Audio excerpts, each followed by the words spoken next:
नमस्कार दोस्तों, मैं आज ऐसे टॉपिक पर बात करने वाला हूँ जिस मुद्दे का हम इंजीनियर लोगों ने भी मजाक बना के रखा है, जो कि है खुद हमारी इंजीनियरिंग फील्ड।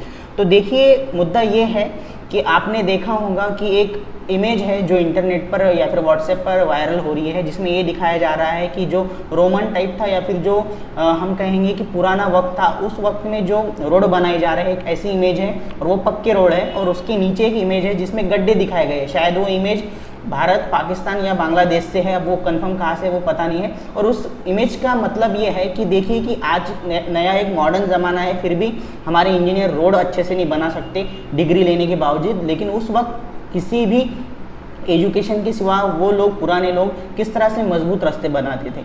तो इस मुद्दे को क्लियर करने के लिए ये वीडियो आपको एंड तक देखना होगा। अदरवाइज ये तो वही बात होगी कि आपने एक ही साइड देखी है, दूसरी साइड देखी नहीं। तो जैसे कि मैंने साइड की बात की, तो यहाँ पर मैं एक बात क्लियर कर दूँ, हाँ सच में आज ऐसे भी इंजीनियर हैं कि जिन्हें नॉलेज नहीं है या फिर वो डिज़र्व भी नहीं कहते कि उन्हें हम इंजीनियर कह सकें। लेकिन ये पूरा सच नहीं है। हर वक्त जो आपके यहाँ पर जो रोड बन रहा है या फिर कोई भी सरकारी कंस्ट्रक्शन हो रहा है, इसका मतलब ये नहीं है कि उसमें सिर्फ और सिर्फ इंजीनियर या फिर जो कॉन्ट्रैक्टर है, गवर्नमेंट कॉन्ट्रैक्टर, उनकी ही गलती है। तो सबसे पहले तो आपको ये समझना होगा कि अगर कोई भी सरकारी काम हो, फिर चाहे वो रोड का हो या फिर कोई बिल्डिंग हो, उसका अगर कंस्ट्रक्शन हो रहा है तो उस केस में कौन कौन सी चीज़ें ज़रूरी होती है। देखिए, सबसे पहली जो चीज़ होती है वो होता है टेक्निक और नॉलेज। टेक्निकल नॉलेज और ये अगर बातें अगर आपके पास होंगी तो ही आप रोड या फिर जो भी इंफ्रास्ट्रक्चर है हमारे देश में हम कंस्ट्रक्ट कर सकते हैं, जो कि हमारे पास अवेलेबल है। हमारे पास अच्छे इंजीनियर, अच्छे आर्किटेक्ट, अच्छे कॉन्ट्रैक्टर, सभी लेवल पर जो ज़रूरत होती है वो सब हमारे पास अवेलेबल है वो चीज़ें। यहाँ तक मैं इंस्ट्रूमेंट की भी बात करूँ या फिर कोई अगर हमें यहाँ पर मशीन भी चाहिए, मशीनरी भी चाहिए, तो इंडिया में हमारे यहाँ अवेलेबल है। अब दूसरी बात होती है पैसा। अगर किसी भी सरकारी काम को आपको कंप्लीट करना है, रोड का हो या फिर कोई भी, तो उस केस में आपके पास पैसा होना चाहिए। तो जी हाँ, ये पैसा भी हमारे इंडिया में है। ऐसा नहीं है कि हमारा देश गरीब है, हम एक्चुअल में डेवलपिंग कंट्री में आते हैं। सो बेसिकली हम ये नहीं कह सकते कि हम पिछड़े देश है, ठीक है। तो हमारे पास पैसा भी है। तीसरा जो मोस्ट इंपॉर्टेंट फैक्टर होता है वो होता है political support and official support या फिर डिपार्टमेंटल सपोर्ट। फॉर एग्जांपल, अगर ये काम पीडब्ल्यूडी डिपार्टमेंट के अंतर्गत है तो उसमें जो भी पॉलिटिकल पार्टीज आएंगी या फिर पॉलिटिकल पर्सन आएंगे, साथ ही साथ जो ऑफिसर आएंगे पीडब्ल्यूडी, उनका एक सपोर्ट होना भी ज़रूरी है। और एक जो इनडायरेक्ट पॉइंट होता है वो होता है इन सब चीज़ों का कोऑर्डिनेशन, मतलब इन सब चीज़ों को मिलाकर वो चीज़ बनाना। तो ये चीज़ें इंपॉर्टेंट है। तो सबसे पहले तो आपको ये देखना होगा कि अगर आप सिर्फ एक ही कड़ी को यहाँ पर दोष दे रहे हो, जो कि है ठेकेदार या फिर इंजीनियर, उनको ही आप कह रहे हो कि इनकी वजह से रोड अच्छे नहीं हो रहे, तो ये गलत होंगी। सबसे पहले तो आपको ये चेक करना होगा कि क्या सच में जो आपके यहाँ रोड बन रहा है वहाँ पर नॉलेजेबल इंजीनियर वहाँ पर अपॉइंटेड है या नहीं। दूसरी बात आपको ये तय करनी है कि क्या सच में जो पैसा है वो आपके डिपार्टमेंट के पास है या नहीं है। बिकॉज अगर डिपार्टमेंट के पास अगर पैसा नहीं होगा तो उस केस में जो भी ठेकेदार या फिर इंजीनियर है उनको वो पैसा नहीं दे पाएंगे। अगर पैसा नहीं देंगे, मैं एग्जांपल दे रहा हूँ, मान लीजिए अगर कोई रोड, हालांकि इतनी कम अमाउंट नहीं होती लेकिन फिर भी मैं बता रहा हूँ कि मान लीजिए अगर एस्टिमेटेड कॉस्ट है, मतलब ऐसा मानना है कैलकुलेशन की 10 लाख में ये रोड हो जाना चाहिए, लेकिन उस वक्त अगर डिपार्टमेंट के पास से सिर्फ 7 या फिर 8 लाख है, ठीक है, तो क्या वो रोड कंप्लीट होगा उस क्वालिटी में? जी नहीं। ये तो बिल्कुल एक कॉमन सेंस की बात है। यही चीज़ आगे भी एक पॉइंट है, वो ये है कि जो पॉलिटिकल और डिपार्टमेंट सपोर्ट है, यहाँ पर भी मान लीजिए आपके डिपार्टमेंट के पास या फिर आपके जो भी अथॉरिटी है उनके पास 10 लाख है उस रोड को कंस्ट्रक्ट करने के लिए, लेकिन क्या वो अधिकारी या फिर जो भी पॉलिटिकल पार्टी है या फिर पॉलिटिशियन है, क्या वो सच में उतने ईमानदार है कि जो भी ठेकेदार या फिर इंजीनियर वहाँ पर काम कर रहे हैं उनको काम करने दे रहे हैं? रियलिटी ये है कि मान लीजिए अगर मैं लीगल बात करूँ, लीगली जो कॉन्ट्रैक्टर प्रॉफिट होता है वो काम पर डिपेंड करता है, लेकिन 5 to 10% यानी 5 से 10% जो भी काम होगा उसका कॉन्ट्रैक्टर प्रॉफिट होता है। मतलब ये हुआ कि अगर मान लीजिए अगर 10 लाख का काम है तो 10 लाख में ऐड करने होंगे आपको कॉन्ट्रैक्टर प्रॉफिट, और वो जो प्रॉफिट है वो लीगली कॉन्ट्रैक्टर को मिलेगा। ये बेसिकली वो अगर काम कर रहे हैं तो ये उनकी सर्विस चार्जेस है, ये अगर देना है। लेकिन आज रियलिटी क्या है ये आपको पता है। तो ये रियलिटी ऐसी है कि जो 10% है उसमें भी अधिकारियों को परसेंटेज देने होते हैं, ठीक है। देन जो अगर कोई पॉलिटिकल पार्टी है तो उनको भी परसेंटेज देने होते हैं। अब एक बात मुझे आप बताइए, ये बात कुछ ऐसी हुई कि मेरे पास 10 रुपये है, मुझे 10 रुपये में एक चॉकलेट खरीदना था, ठीक है, और जो चॉकलेट है वो मुझे घर पर लेके जाना था। लेकिन जब मैं वहाँ पर गया तब मुझे पता चला कि 10 रुपये का तो चॉकलेट है, लेकिन वो जो चॉकलेट की कीमत है उसमें से 2 रुपये मुझे किसी और को देने हैं, अधिकारी को, ₹2 किसी पॉलिटिकल पार्टी के लीडर को देने हैं, ठीक है, यानी ₹4 मेरे वैसे ही गए। अब मेरे पास सिर्फ ₹6 बचे हैं और आप लोग मुझे कह रहे हो या फिर ठेकेदार या फिर इंजीनियर को बोल रहे हो कि सर अब आपको हमारे लिए चॉकलेट लाना ही है, तो ₹6 में हम ₹10 का चॉकलेट कहाँ से लाए, ये आपको सोचना होगा, ठीक है।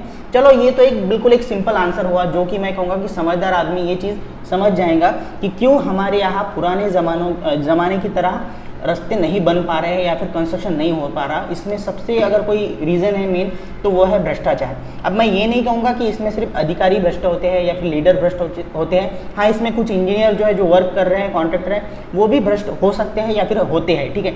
लेकिन इसका मतलब ये नहीं हुआ कि आप सभी लोगों को उसमें खड़ा करें और ये कहें कि सभी लोग दोषी है, ठीक है। ये एक बात हुई। तो मेरा कहने का मतलब है कि अगर आप किसी पर कुछ यहाँ पर एलिगेशन लगा रहे हो तो आपको उसके बारे में पता भी होना चाहिए, तभी आप ये चीज़ें बात कर सकते हैं।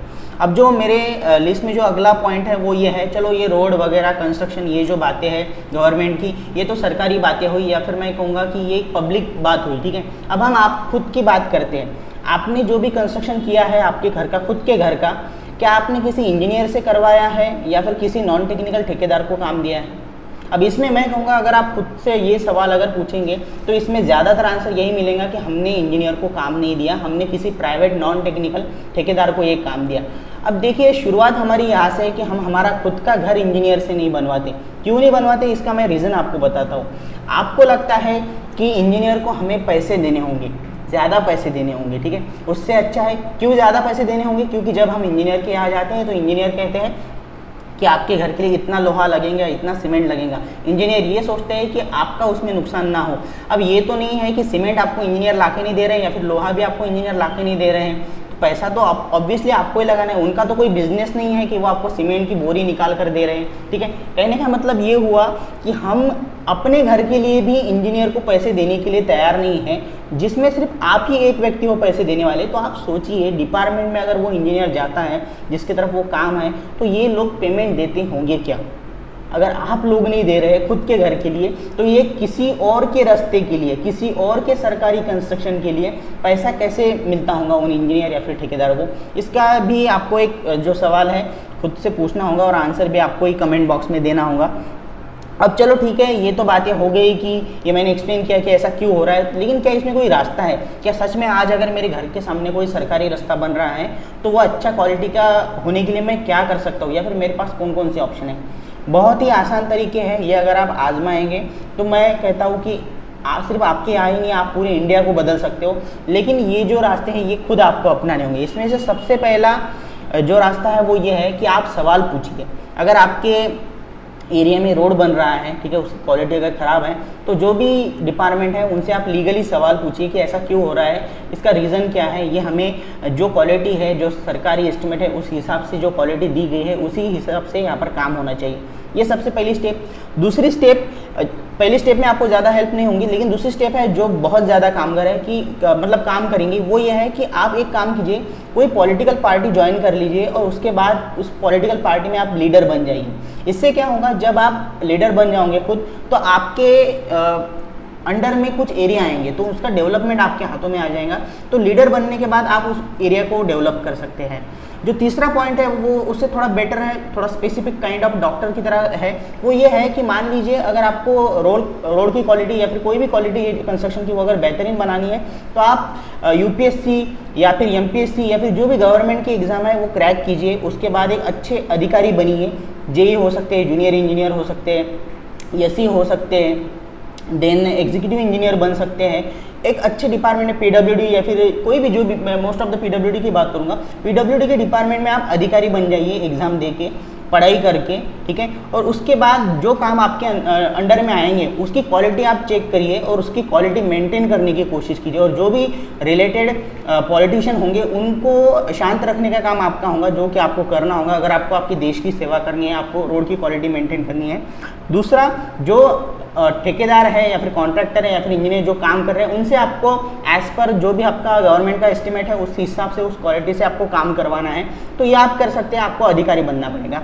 और जो लास्ट स्टेप है, जो बहुत ही बेहतरीन स्टेप है, ये स्टेप ऐसी है कि आप खुद इंजीनियर बन जाइए, पढ़ाई कीजिए, 3 साल डिप्लोमा या फिर मैं कहूँगा कि 4 साल की डिग्री लीजिए सिविल इंजीनियरिंग में, और उसके बाद पीडब्ल्यूडी का या फिर जेडपी का लाइसेंस निकालिए, जो पूरी इन्फॉर्मेशन आपको डिस्क्रिप्शन में मिल जाएंगी किस तरह से लाइसेंस निकालना होता है। और उसके बाद आप कॉन्ट्रैक्टरशिप कीजिए, और आपका एरिया या फिर जो भी आपको जहाँ पर भी काम मिल रहा है वहाँ पर टेंडर अप्लाई कीजिए, और वहाँ पर ये सब चीज़ें कवर करके, ये सब मुसीबतों को पार करके आप एक अच्छे क्वालिटी का काम देने की कोशिश कीजिए। ये सबसे बेहतरीन रास्ते हैं जिससे आप आपके यहाँ पर क्वालिटी जो है, रोड की क्वालिटी, कंस्ट्रक्शन क्वालिटी मेंटेन कर सकते हैं।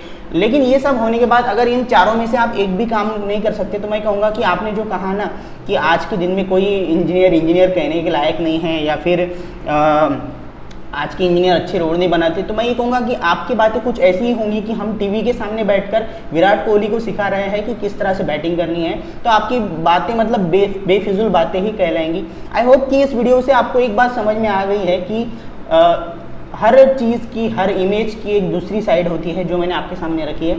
अगर किसी का यहाँ पर मतलब बुरा लगा है, तो वो 4 रास्ते मैंने आपको बताया, जैसे सबसे पहला कि आप सवाल पूछिए, दूसरा कि आप नेता बनिए, तीसरा आप अधिकारी बनिए, और लास्ट है कि आप खुद इंजीनियर बनिए, ताकि आप जो भी आपकी समस्या है वो आप उसे सॉल्व कर सकते हैं। एक सेंटेंस में कि ये इंजीनियर बुरा है, ये इंजीनियर ऐसा है वैसा है बोलने से कोई बातें नहीं होती, और आपको कोई सीरियसली भी नहीं लेगा।